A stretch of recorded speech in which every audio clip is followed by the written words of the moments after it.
Inilah ubi keledek putih yang saya jumpai semasa membersihkan halaman depan rumah bulan yang lepas.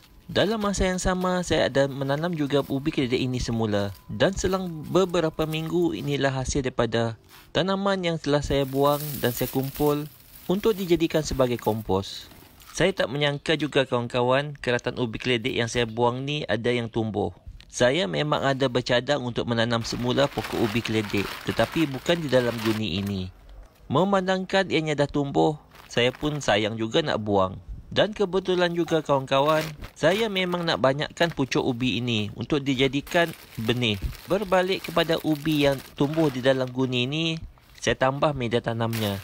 Media tanam yang saya gunakan ini adalah tanah hitam yang dicampur dengan sedikit pasir. Memandangkan saya ada beberapa guni yang lain, saya akan cuba tanam lagi pokok ubi keledek ni di dalam guni. Saya akan kongsikan perkembangan tanaman ubi keledek ni pada video yang akan datang.